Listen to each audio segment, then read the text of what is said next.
ఏంటనేది అర్థం కాకుండానే ఇంట్రెస్టింగ్ కట్ చేశారు. సో మీ టీం అందరికీ కంగ్రాట్స్. Thank you.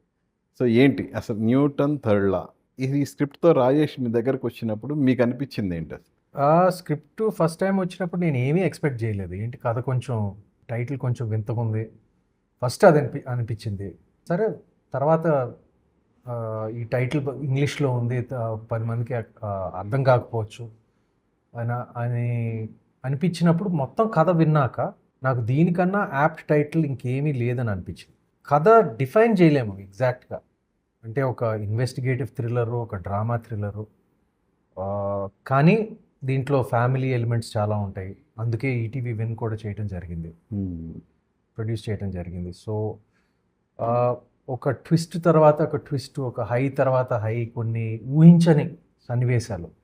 డెఫినెట్గా ముందే చెప్పేస్తున్నాను, ఎప్పుడు మీరు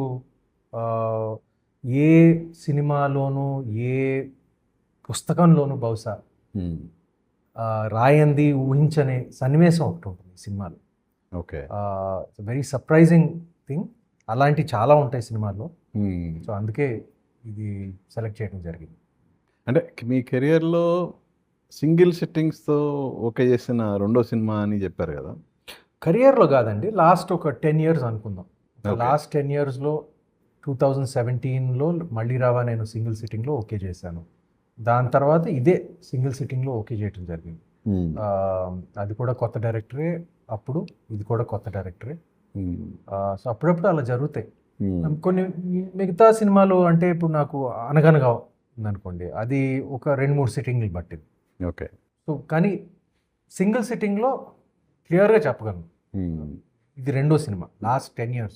ఫస్ట్ టైం డైరెక్షన్ చేయడానికి రెడీ చేసుకున్న స్క్రిప్ట్తో వచ్చిన డైరెక్టర్స్ అద్భుతంగా చెప్తారు.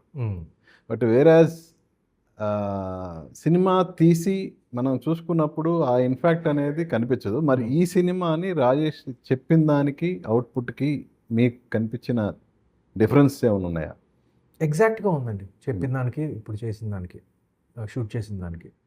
ఎందుకంటే నేను నాకు కథ లేకపోతే ఏదైనా నాకు బ్రీఫ్గా క్లుప్తంగా వింటాం, సినాప్సిస్ లాగా ఒక 1/2 hour నరేషన్ లేకపోతే ఈవెన్ 1 hour నరేషన్ కూడా నాకు నచ్చదు.